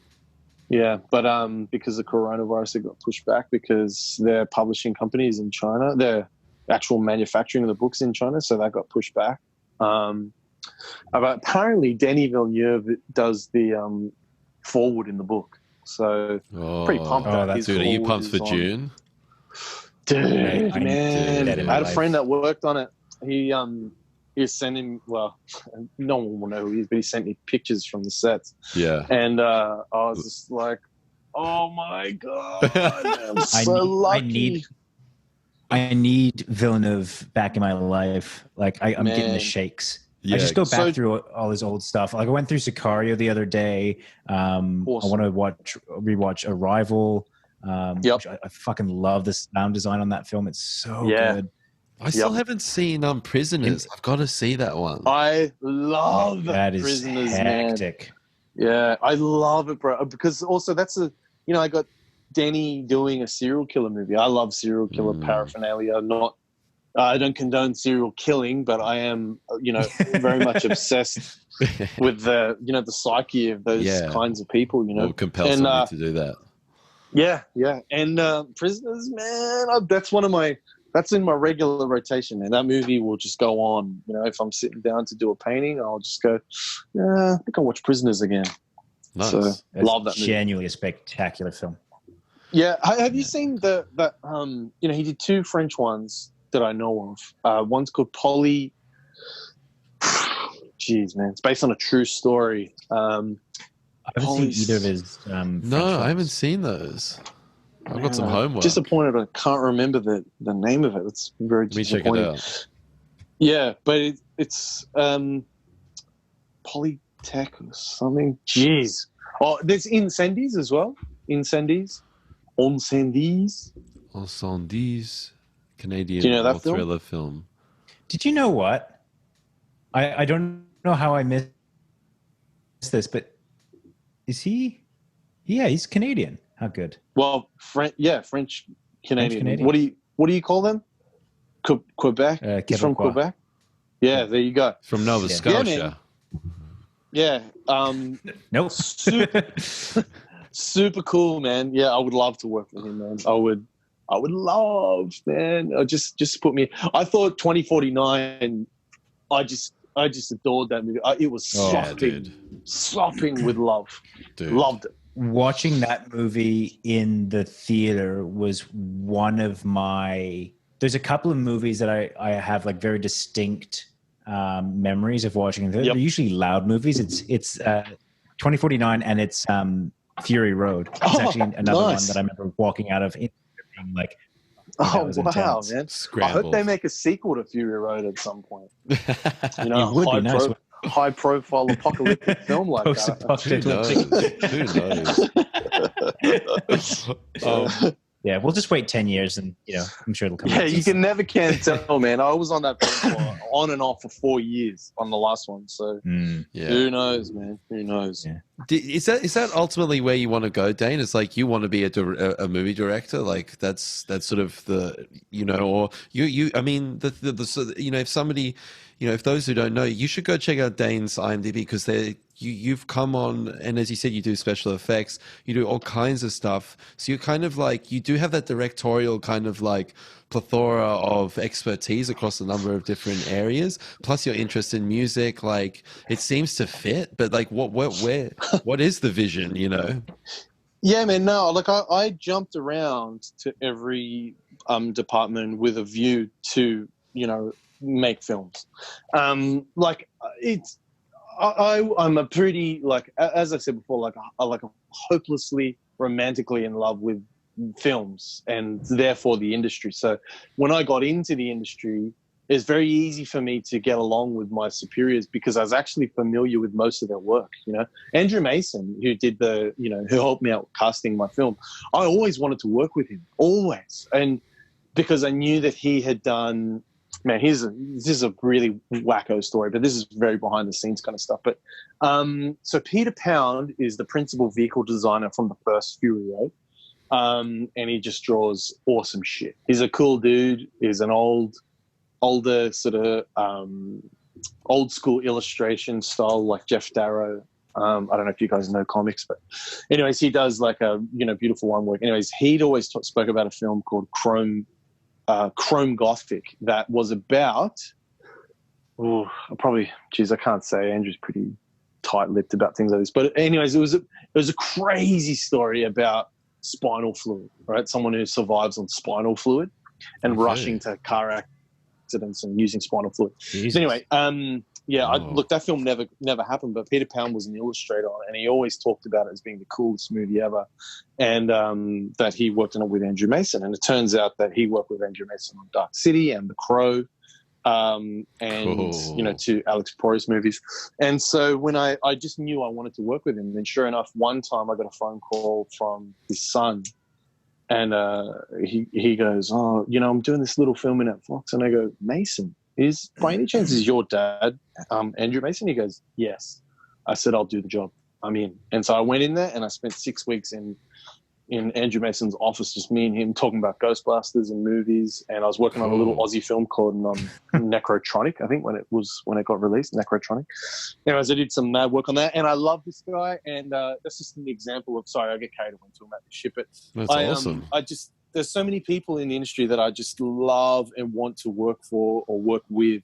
And when I got in, it was very easy for me to navigate the space because I just loved the films that these people had worked on and loved the work that they did, and I could talk to them about it, like, honestly, like I could talk to the production designer from The Matrix, Owen Patterson. I could talk to him about, in the scene when this happened or when that happened, and, when you illustrated that or when this happened, and there's an immediate sort of kinship that sort of happens because I'm genuine in my affection, and that kind of, I don't know, all of that background, all of that stuff goes into me wanting to tell my own stories. And so, Rancour was my first chance, my first sort of go at it. And, I mean, it's done pretty well. I mean, it's clocked up almost 100,000 views on YouTube, the short version, which is pretty cool for a first-time director. Awesome. Yeah, it's mad. And horror as well. Oh man, I looked down my nose at YouTube at first, but my producer, Craig Blair, he's a very, very dear friend. He's LA based. He's the one that sort of brokered the deal with Crypt. He proposed it to me. He goes, "What do you want to do?" Because he read the script and he loved it. And he goes, going to give you money. I'm going to be involved. I'm going to come over there and do it with you. I was like, oh, okay. How can I say no? And so he, sort of kicked my ass to make it happen. And then anyway, he said, man, why don't you consider this thing where we can put it on YouTube? And this was my words. This is what I said to him. I said, look, man, YouTube Film Festival, I don't care. I need this film to be in front of Jason Blum or Eli Roth. Then he sends me a link to an article that says Jason Blum founds Crypt TV, Eli Roth, CEO. I was like, oh, okay then. All right, that's it. Put me down. Two birds, one stone. Yeah.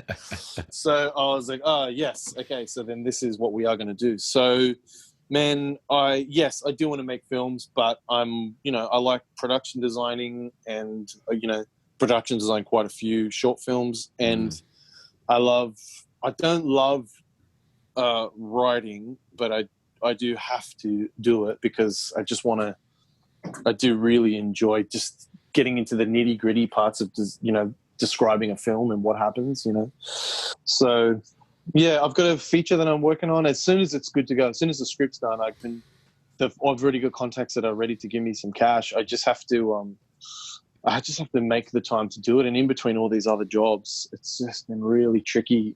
And, but I don't know. I'll just keep my nose to the grindstone. But yeah, I expect to see some more films from me, definitely. Is that where's that script up to right now? Is that in a treatment, or are you halfway through? Like, where is that I finished the treatment. Okay. Yeah, I did a treatment a while ago, and now I'm basically just refining. So I wrote a draft in. I don't know if you know anything about writing scripts, but the first draft is disgusting. Yeah, it's just a memory dump. Yeah, it's very embarrassing to read it through again. Like, oh, these words came out. But you got to start from somewhere, right? It's like a clay. You have to.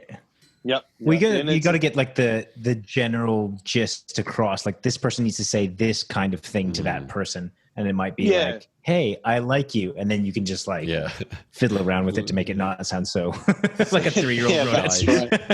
That's right. That's where it is now. It's like, hello, how are you? But I love those kinds of lines in movies. What are you talking about? Sounds like The Room. Well, the thing is, the similarity to it's just heaps of similarities to illustrations as well. Like as I'm an artist by profession, and to do a good drawing, you have to rough it out first. And the difference between someone who's just kind of skating by because they can, use an awesome program, and the difference between an artist who's an artist, is someone who loves to rough stuff out, someone who's in love with the process, who wants to, life drawing and all that sort of stuff, which, by the way, I'm very lax at, given the hecticness of my life. It's you need to rough it out first, just like clay. I remember as a teenager trying to sculpt, and I'd get it like a sphere shape for a head, and then just get stuck trying to perfect the eyeball. It's the worst habit an artist can have. You can't zero in on the one piece. You have to flesh out the skeleton before you can,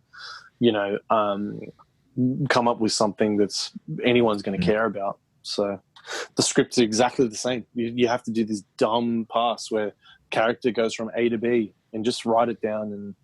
And I can't speak to this as someone who's successful at it, because I haven't written a feature that's gotten up yet, but I'm trying. I'm sure you've learned a lot of things from people along the way. Yeah.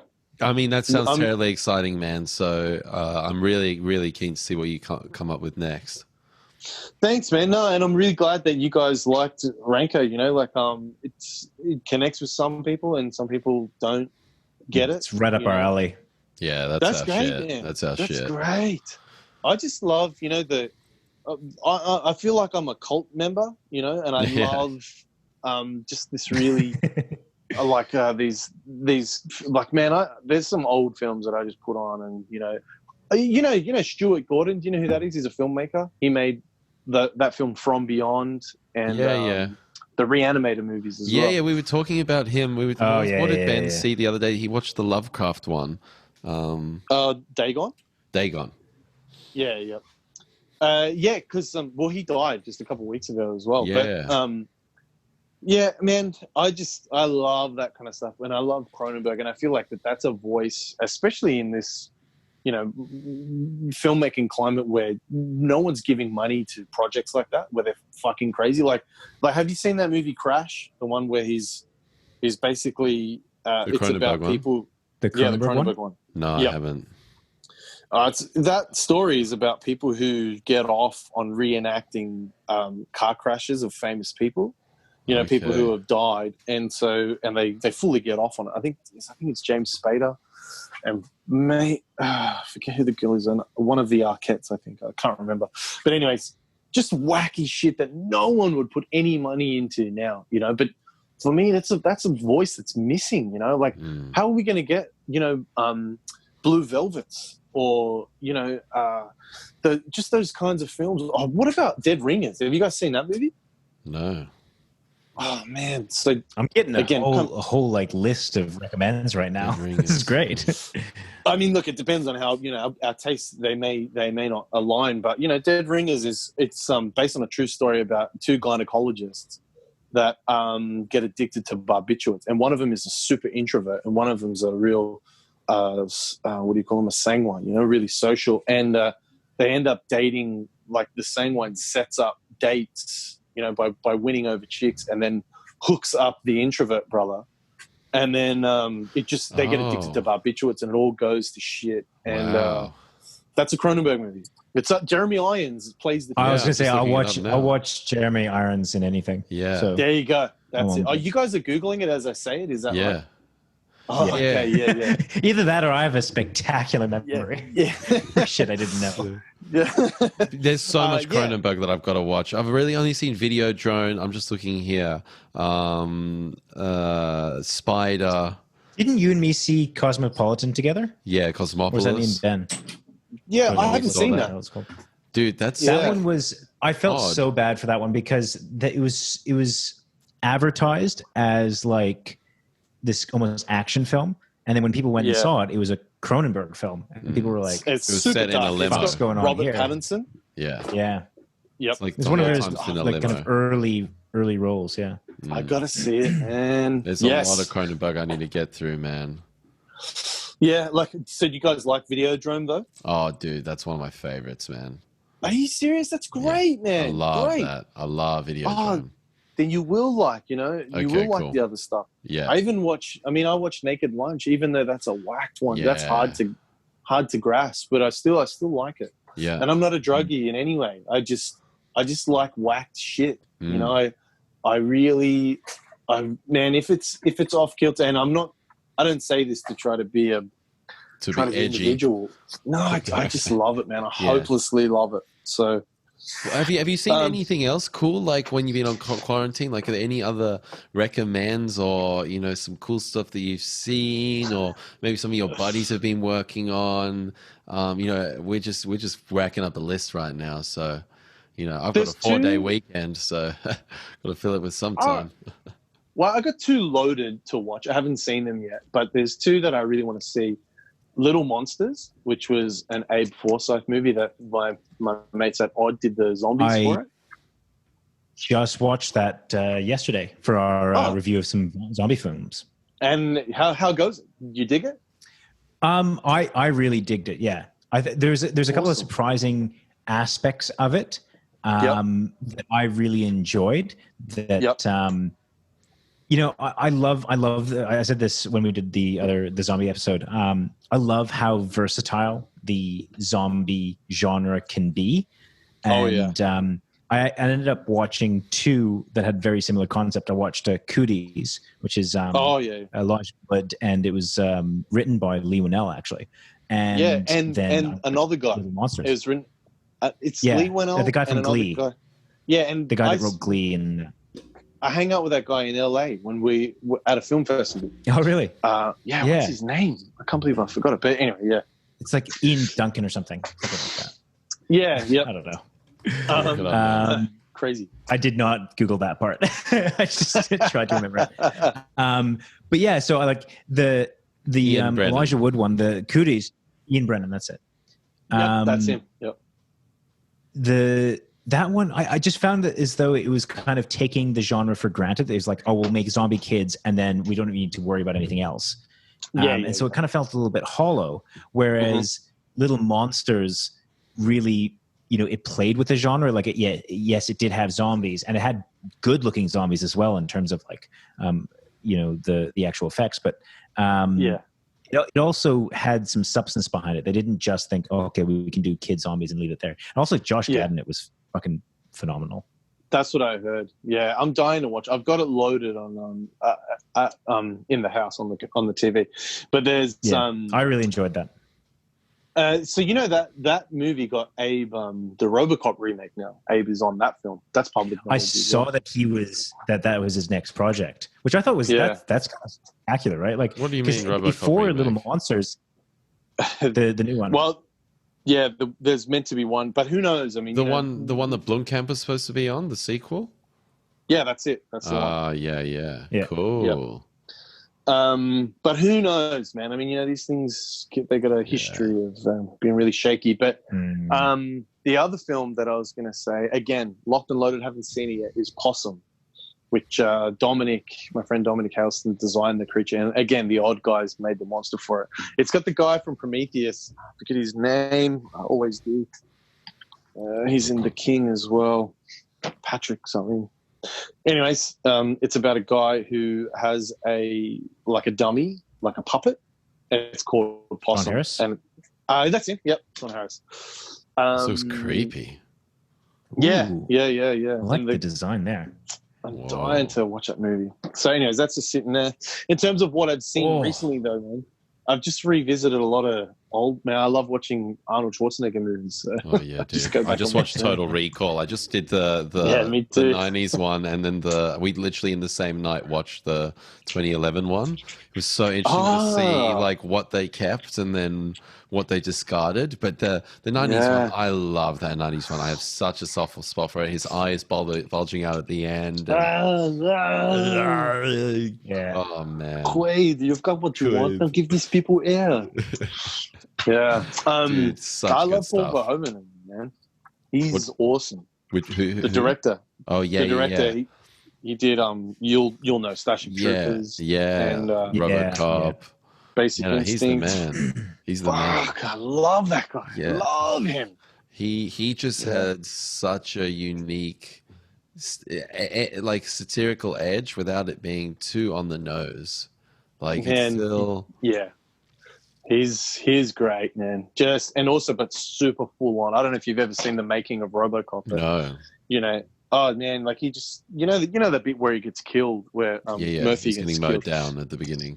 He goes, I wanted to be just like Jesus Christ. He's being shot down, blood everywhere. And he's going to be in the crucifixion pose with his hands out.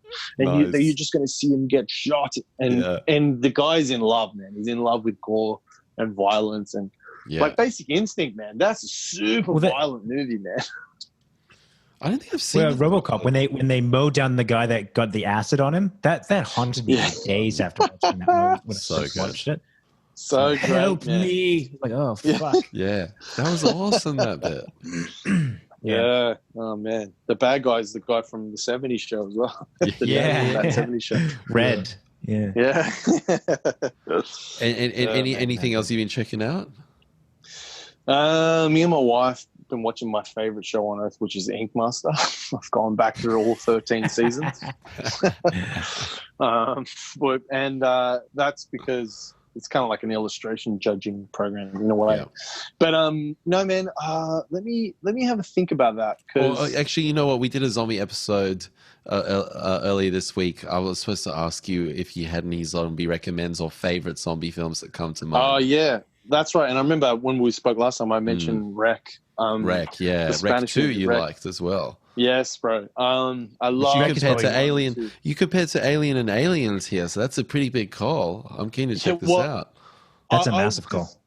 Yeah, well, look, it's more about I'm more describing the jump from the original film to the sequel. Yeah. Like, I love the second movie there. Like, it's kind of like Alien and Aliens in that it's very difficult to have one without the other. I like Alien more than Aliens, but that's a close judge. You know what I mean? Totally. Like it's very, very tight race. Different moods as well, almost. Yeah, but Wreck is like that. And it was, man, I absolutely love Danny Boyle. So 28 Days Later and 28 Weeks Later. Those were both on our lists, actually. Yeah. Dude, you've seen them, but right? You've seen 28 Days Later, yeah? Yeah, I watched both of them last week. Jeez, I watched 28 Days Later. 28 Days Later is on another level. It's just so great, man. It's so great. It's so cold-blooded, man. Dude. And the soundtrack is just one of the most bleak, evil, leave you for dead, merciless soundtracks, man. What was just Ben mentioning that he what else did he do since he did then? Sunshine? It hasn't been an awful lot. Yeah, then that composer's fallen off. That guy's fallen off the map, hasn't he? That's a bloody disaster. I don't know, man. But he used to be in Nine Inch Nails, Clint Mansell. He's one of the... Was Clint Mansell in Nine Inch Nails? Yeah. Way back in the day. I'm pretty sure it was him. Charlie Clouser went on to do soundtracks. Yeah, Charlie Clouser was, sure. But yeah, dude, that film, like, and especially the fact that it was shot on Handycam and... average Joe shooting a zombie film on Handycam, it's going to look so bad, but he shoots through glass. He does these weird angles. It's so well put together. It's just great. Have you ever seen a doco called Side by Side? Yeah, we talk about that all the time, man. I love that. Great, man. Great. That's the digital to analog or the other way around, sorry. Yeah. But that's where it's got Anthony Dodd Mantle talking about, he goes, when Danny Boyle asked him to come and shoot his film, he goes, I want to do it digital. He goes, fuck, how am I going to win an Oscar doing that? Yeah. And then that's when, of course, he did get the Oscar shooting on digital for Slumdog Millionaire. Yeah, wow. Fast forward a couple years. I'm just like, man, cool operation. I'd love to work with Danny Boyle. Yeah. Oh, yeah. But he's a... You might... But yeah, you might have to check me on that Clint Mansell thing. I know at the very least it's either roommate. It was John Murphy that did the music for 28 Days Later. Oh wow! Oh man, I'm way off. Because I know Clint Mansell is actually quite prolific. He works with Aronofsky a lot, right? Clint Mansell. Yeah, of course. John Murphy. But John Murphy, but Ben, because Ben put this in the chat that John Murphy, he's like, after Sunshine, he hasn't done anything. Yeah, so he did. He's done a couple of things. So he did 28 Weeks Later. Okay. And he's done like a few properties that you probably wouldn't have heard of. And then he did like Kick-Ass. And Love Never Fails. Okay. Like a short film. That was it. Okay. And he's just kind of like Kick-Ass was almost 10 years ago. Yeah, it's crazy, man. I'm more disappointed in my... I was just going to say, in my memory of who did what soundtrack, I'm disappointed in myself. No, just edit that out, okay? Do you know it's really weird? You got to be the knowledge. Clint Mansell, I'm pretty sure that it's a travesty that this is what I remember him for, but I'm pretty sure he did the soundtrack for it was like Requiem. an early Ryan Reynolds. No, like a bad film. Like I'm not like not proud to do this. It was Smoking Aces. Smoking Aces. Oh yeah. Oh right. Okay. I'm pretty sure it was him. Either that, or I've just gone and done. I hope I never see that movie again. Yeah. Well, I remember at the end there was this awesome soundtrack. I was like, I gotta find out who that was, and it was Clint Mansell. Yeah. Cool. Yeah. There you go. I was going to say, to be honest, I could just keep talking for another hour or so, but I mean, that's on you guys. You know what I mean? And you have to maintain an audience here. I think that's a perfect place to wrap up. And we got to get you on again, man. Because this is like it's just so much fun talking to you. You have so much knowledge about movies, and we're just riffing off each other. It's a great time. But tell us, where can people find some of your art and all that kind of good stuff?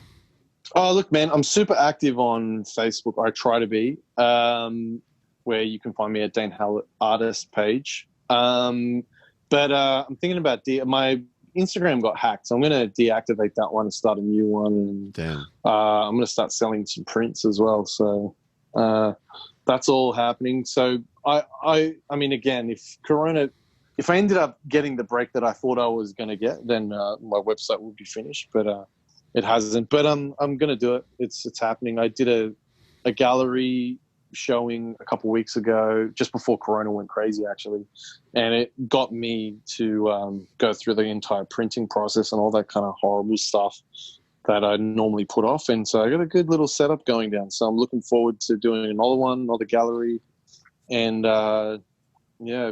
getting it, being a little bit more official than just a ragtag, shitty internet guy.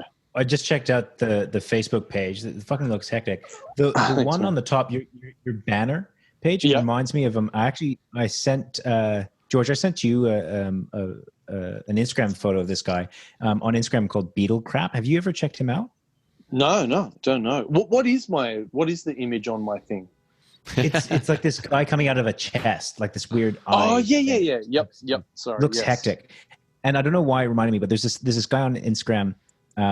That I think you should check out.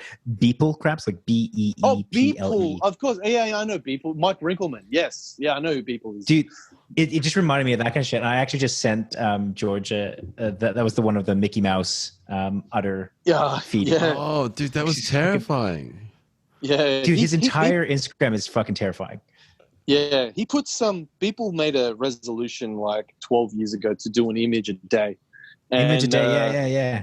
Yeah, and that's what he's done. And then now, but like he's done a lot of political stuff, and it gets him a lot of attention. And I'm not criticizing him for it. I reckon it's a sick idea. And he got mentioned on the Joe Rogan podcast. I'm so happy for him. Did he really? Yeah. Joe Rogan was talking about how crazy it was. He's got one with Kim Jong-il sucking on Trump's titties. So and. Yeah, Joe Rogan was talking about it, but he's a crazy dude, man. If you ever listen to interviews with him, he's really self-deprecating and just an awesome dude. He's got a great design sensibility, man. I think in the artist world, everyone loves people. That's awesome. I hijacked where we were trying to like promote your stuff, and I was like, "Hey, check out this other guy." Yeah, everyone go and look at Beeple's shit. Yeah. He's got like 100,000 followers. Come on, Connor, shit, man. We were doing so well. Sorry. But yeah, no, your artwork is insane, man.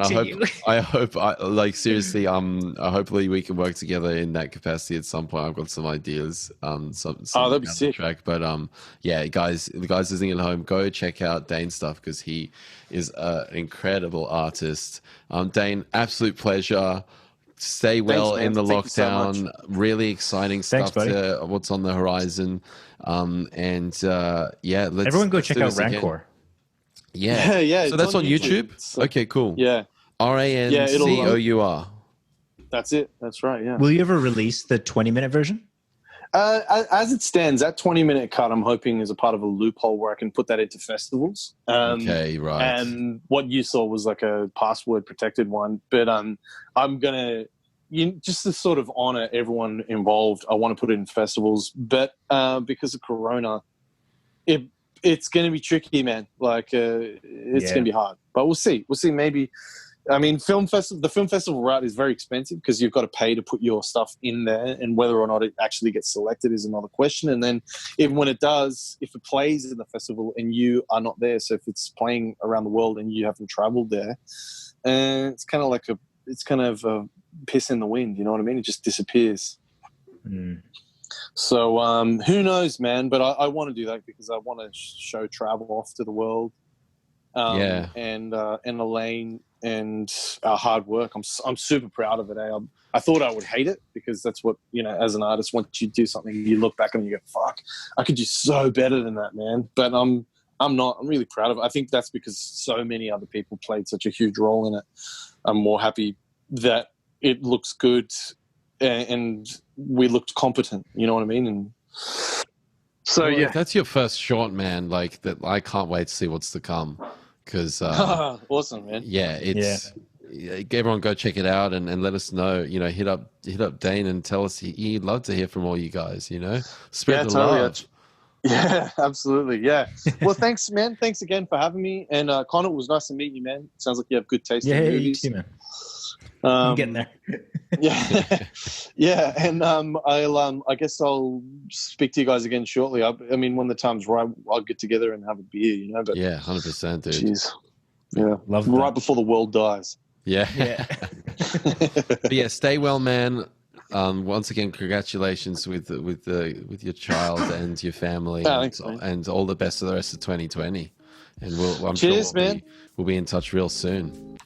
Thanks a lot, man. I'll speak to you guys soon. Cool, dude. Cheers. Peace. Sounds good. Bye.